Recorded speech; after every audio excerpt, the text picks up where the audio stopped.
নমস্কার। মোহনপুর অনিতা স্কুলের পক্ষ থেকে সকল ছাত্রছাত্রীকে অভিনন্দন। আজকে আমি তোমাদের সামনে যে ক্লাসটা তুলে ধরেছি সেটা হলো দ্বাদশ শ্রেণীর 5টা প্রশ্ন। যেহেতু পরীক্ষা আসন্ন, সেই 5টা প্রশ্নকে আমি তোমাদের সামনে তুলে ধরেছি, যে প্রশ্নগুলি তোমরা বুঝে পরীক্ষার খাতায় লিখতে পারবে। তবে ক্লাসটা শুরু করার পূর্বে আমি তোমাদেরকে বলে দিচ্ছি যে কারোর প্রতি কোনো অভিযোগ না করে নিজেকে পরিবর্তন করে নেওয়াই হলো এই পৃথিবীর শ্রেষ্ঠ সমাধান। তাই কারোর প্রতি কোনো অভিযোগ না রেখে আমি নিজেকে পরিবর্তন করার চেষ্টা করেছি এবং তোমাদের সামনে সেই প্রশ্নগুলির উত্তর তুলে ধরেছি, যাতে করে তোমরা পরীক্ষার খাতায় এমনিতেই লেখার সাহসিকতা জোগাতে পারো। তো আর কথা না বাড়িয়ে আমি আজকে চলে যাচ্ছি ক্লাসের মূল বিষয়ের দিকে। আজকের যে ক্লাসটা সেটা হলো প্রথম, মানবাধিকার রক্ষা এবং বৈষম্য বিরোধিতায় ভারতের ভূমিকা কি ছিল। না, মানবাধিকার রক্ষা এবং বৈষম্য বিরোধিতায় ভারতের অনস্বীকার্য ভূমিকা ছিল। কেননা প্রথম পয়েন্ট তোমরা দিতে পারো, মানবাধিকারের প্রতি ভারত সম্মান প্রদর্শন করেছিল। অর্থাৎ 1948 খ্রিস্টাব্দে ভারতবর্ষ সম্মিলিত জাতিপুঞ্জে মানবাধিকার সংক্রান্ত ঘোষণাকে সমর্থন করেছিল। তাছাড়া ভারত বরাবরই বিভিন্ন দেশের রাজনৈতিক বন্দীদের প্রতি নৃশংসতা, অবজ্ঞামূলক আচরণের বিরোধিতা করেছে। এই জন্য কি হয় যে ভারত বৈষম্য বিরোধিতায় অংশগ্রহণ করেছিল। তাহলে প্রথম পয়েন্ট তোমাদের শেষ হয়ে গেল। এবার দ্বিতীয় যে পয়েন্টটা সেটা তোমরা দেবে, যে দ্বিতীয় পয়েন্ট ছিল সেটা ছিল কি, যে বর্ণ বৈষম্যের বিরোধিতা। ভারত ক্রমাগতই দেখা গেছে যে ভারতের বিদেশ নীতির একটি অন্যতম নীতি ছিল জাতু বর্ণের ভিত্তিতে গড়ে ওঠা বৈষম্যের বিরুচ্চারণ, মানে বৈষম্যের বিরোধিতা ভারত করেছিল এবং এর প্রমাণ আমরা পেয়েছিলাম। এই কারণেই দেখা যায় যে ভারত দক্ষিণ আফ্রিকা এবং রোডেশিয়াতে শ্বেতাঙ্গ শাসকদের বিরুদ্ধে অবস্থান করেছিল। অর্থাৎ শ্বেতাঙ্গরা যে কৃষ্ণাঙ্গ লোকদের হিংসা করেছিল, অর্থাৎ ভারত শ্বেতাঙ্গদের সবসময় বিরোধিতা করেছিল। এর থেকে বোঝা যায় যে ভারত মানবাধিকার রক্ষা এবং বৈষম্য বিরোধিতার ক্ষেত্রে অগ্রণী ভূমিকা গ্রহণ করেছিল। আমি 2টো পয়েন্ট দিয়ে দিলাম, তোমরা আবার ইচ্ছে করলে আরো 2টো পয়েন্ট বানিয়ে নিতে পারবে। তারপর হলো তৃতীয় বিশ্ব কাকে বলে। সেই তৃতীয় বিশ্বের যে কোনো 4টি সমস্যা উল্লেখ করো। না, তৃতীয় বিশ্ব কাকে বলে আগে আমাদেরকে জানতে হবে, এবং সেই তৃতীয় বিশ্বের যে 4টা সমস্যা ছিল সেই সমস্যা সম্পর্কেও আমাদেরকে জানতে হবে। তোমরা অবশ্যই গুরুত্ব সহকারে বুঝবে, যাতে করে তোমরা পরীক্ষার খাতায় এমনিতেই লিখে নিতে পারো। না, তৃতীয় বিশ্ব বলতে বোঝায় যে একজন বলেছিল, যে একজন কি ছিল, লেখক আলফ্রেড শবে তার বিখ্যাত লেখা তিয়ামত নামক প্রবন্ধে তৃতীয় বিশ্ব কথাটিকে প্রথম ব্যবহার করেছিলেন। তারপর কি করেছিল, উপনিবেশিক শাসনের নাগপাশ থেকে মুক্ত এশিয়া, আফ্রিকা এবং লাতিন আমেরিকার সদ্য স্বাধীনপ্রাপ্ত দেশসমূহকে বোঝানোর জন্যই সেই তৃতীয় বিশ্ব কথাটি ব্যবহার করা হয়েছিল। তাছাড়া তৃতীয় বিশ্ব বলতে এশিয়া, আফ্রিকা ও লাতিন আমেরিকার সেই সমস্ত দেশকে বোঝায় যারা দ্বিতীয় বিশ্বযুদ্ধের পরবর্তী সময়ে উপনিবেশিক শক্তির হাত থেকে আপাত বিচারে রাজনৈতিক স্বাধীনতা লাভ করলেও বর্তমানে এগুলি অর্থনৈতিক, সাংস্কৃতিক এবং সংস্কৃতিগত এবং বিচারের নয়া সাম্রাজ্যবাদ ও নয়া উপনিবেশিকবাদের শিকার।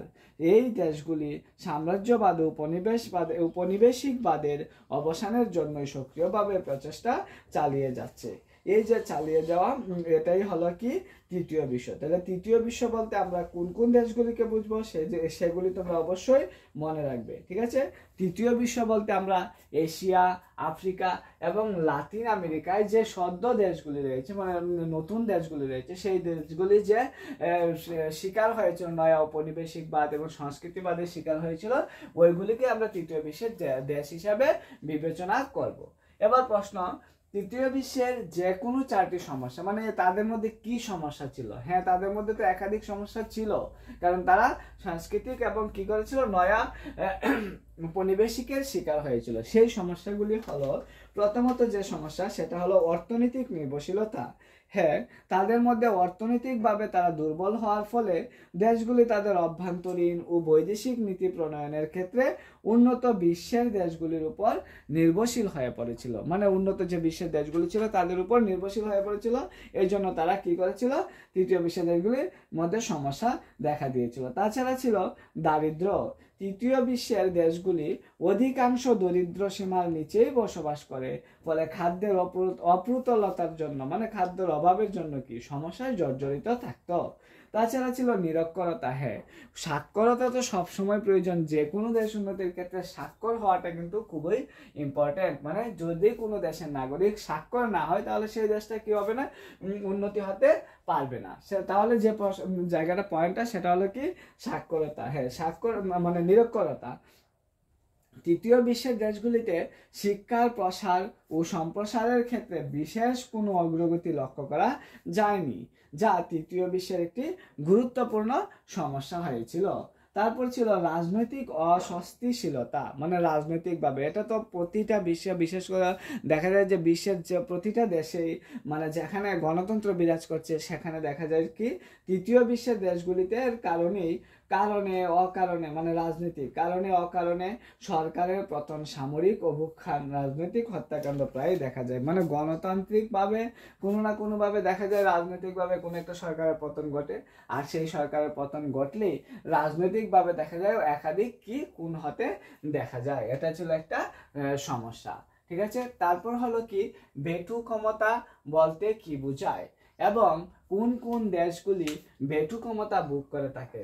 ভেরি ভেরি ইম্পর্টেন্ট একটা প্রশ্ন, ভেটু ক্ষমতা কি বা সুপার পাওয়ার যেটাকে বলা হয় কি, মানে ভেটু ক্ষমতা কি এবং ভেটু ক্ষমতা কোন কোন দেশগুলি এই ভেটু ক্ষমতা কি করে বুক করে থাকে। এটা অবশ্যই তোমাদের আসতে পারে এবং কমন প্রশ্নের মধ্যে এটা তোমাদের পড়ে যে ভেটু ক্ষমতা কি এবং ভেটু ক্ষমতা কেন প্রয়োজন, প্রত্যেকের ভেটু ক্ষমতা কেন প্রয়োজন। হ্যাঁ, সম্মিলিত জাতিপুঞ্জের স্থায়ী সদস্য রাষ্ট্র যে কোনো একটি দেশ যদি নেতিবাচক ভোট প্রদান করে এবং বাকি স্থায়ী ও অস্থায়ী সদস্যদের সকলের যদি ইতিবাচক ভোট প্রদান করে তাহলেও সিদ্ধান্তটি রদ করা যাবে।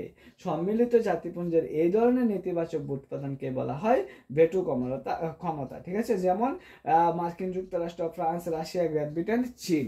ঠিক আছে, এগুলির ভেটু ক্ষমতা রয়েছে। তাহলে তোমাদের মনে অবশ্যই প্রশ্ন যে ভেটু ক্ষমতা কি, তাহলে আগে জিনিসটাকে বুঝবে। একটা হলো স্থায়ী সদস্য, একটা হলো অস্থায়ী সদস্য। এবার কোনো অস্থায়ী সদস্য যদি স্থায়ী সদস্য হতে যায় তাহলে তাকে কি করতে হবে, বিভিন্ন দেশ তাকে সাপোর্ট করতে হবে এবং সেই স্থায়ী সদস্য যে দেশগুলি আছে সেই স্থায়ী সদস্যের দেশগুলি তাকে সাপোর্ট করতে হবে। এবার স্থায়ী সদস্যের দেশগুলির মধ্যে যদি একটা দেশও বলে দেয় যে নেতিবাচক, মানে বলে দেয় যে তাকে অস্থায়ী সদস্য স্থায়ী সদস্য হতে পারবে না, তাহলে সে কি ভোট খারিজ হয়ে যাবে এবং সে স্থায়ী সদস্য হতে পারবে না। ঠিক আছে, এবং এই যে ক্ষমতাটা রয়েছে একটা দেশের যে পাওয়ার রয়েছে ওটাকেই বলা হয় কি ভেটু ক্ষমতা। এই পাঁচটা দেশ হলো আমেরিকা মানে মার্কিন যুক্তরাষ্ট্র, ফ্রান্স, রাশিয়া, গ্রেট ব্রিটেন এবং চীন, যাদের মধ্যে কি রয়েছে ভেটু ক্ষমতা রয়েছে। এবার তোমাদের যে পরবর্তী জায়গাটা সেটা হলো ভেটু ক্ষমতা বুক করার অধিকার। মানে ওই জায়গাটা যে কোন কোন দেশগুলি ভেটু ক্ষমতা বুক করে এবং ভেটু ক্ষমতা বুক করার দেশগুলি ক্ষমতা বুক করে থাকে এবং কেন বুক করে। ঠিক আছে, করে এবং কেন, ওই জায়গাটা আমি লিখতে পারিনি, ওই তোমরা লিখিনি, তোমরা দেখে নেবে। এবং কেন সেই ক্ষমতা তারা বুক করে। হ্যাঁ, তারা সেই ক্ষমতা বুক করার একাধিক কারণও রয়েছে। যেমন ধরো সম্মিলিত জাতিপুঞ্জে ঐক্য ও সংহতি এবং শক্তি ও সাফল্য বজায় রাখার জন্য ভেটু ক্ষমতা খুবই গুরুত্বপূর্ণ। সম্মিলিত জাতিপুঞ্জের যে শক্তি এবং সংহতি এবং সাফল্যতা বজায় রাখার জন্য কি ভেটু ক্ষমতা খুব প্রয়োজন। তারপর দ্বিতীয়ত যেটা রয়েছে সেটা হলো আন্তর্জাতিক শান্তি ও নিরাপত্তা রক্ষার প্রয়োজনে বল প্রয়োগমূলক ব্যবস্থাধীন গ্রহণের ক্ষেত্রে বৃহৎ শক্তি বর্গের সম্মতি ও সাহায্য লাভ। মানে দেখা যায় যে আন্তর্জাতিক সংহতি যদি বজায় রাখতে হয় তাহলে একটা বৃহৎ শক্তির প্রয়োজন, যেটা সেই ভেটু ক্ষমতার মধ্যে রয়েছে, অর্থাৎ সেই সুপার পাওয়া দেশগুলির মধ্যে রয়েছে। তারপর যেটা হলো দায়িত্বহীনভাবে বা খেয়ালখুশি মতো কাজ করা থেকে বৃহৎ শক্তিবর্গকে বিরত রাখা, অর্থাৎ ইচ্ছে করলেই সেই ছোট দেশগুলি তাদের দায়িত্বহীন মানে দায়িত্বহীনভাবে কোনো কাজ করতে পারবে না, কারণ এই বেটু ক্ষমতা শক্তি দেশগুলি তাদেরকে বাধা প্রদান করবে। ঠিক আছে, এই যে ধারাবাহিকতা বা এই যে সম্পর্কটা বজায় রাখার জন্য সে বেটু ক্ষমতা প্রয়োজন।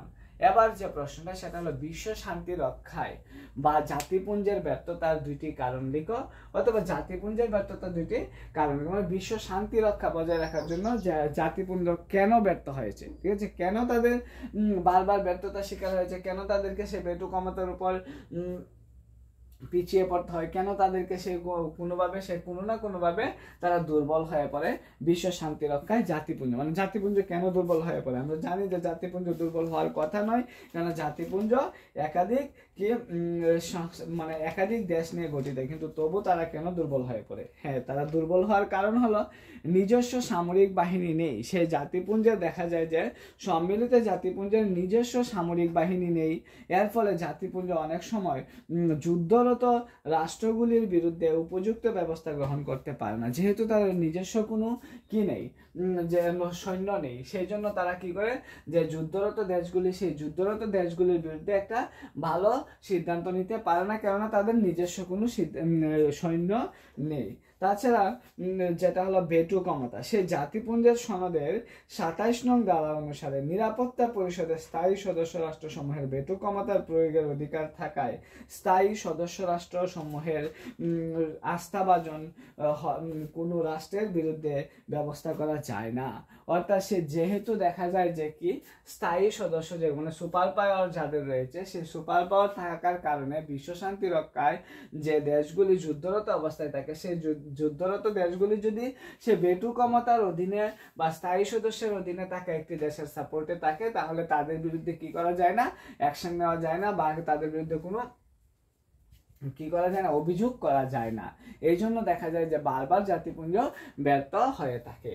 তাছাড়াও আরো দুই একটি কারণ হলে তোমরা নিচে থেকে বানিয়ে লিখে নেবে। তারপর যে প্রশ্নটা সেটা হলো সম্মিলিত জাতিপুঞ্জের নিরাপত্তা পরিষদের স্থায়ী আসনের জন্য ভারতের দাবির ন্যায্যতা প্রদান করেছে এমন 4টি বিষয়। অর্থাৎ আমি এতক্ষণ যা বললাম বেটু ক্ষমতা পাওয়ার জন্য, অর্থাৎ দেখা যায় যে স্থায়ী আসন লাভের জন্য ভারত কতটুকু অগ্রাধিকার, মানে ভারত কতটুকু দাবি গ্রহণ করে থাকে, বা ভারত কতটুকু দাবিদার সে স্থায়ী আসনের জন্য। হ্যাঁ, ভারত কিন্তু দাবিদার, এখনো পর্যন্ত ভারত কিন্তু সুপার পাওয়ারে অংশগ্রহণ করতে পারেনি, কিন্তু ভারত তার দাবিদার যে ভারত স্থায়ী সদস্য হতে পারে।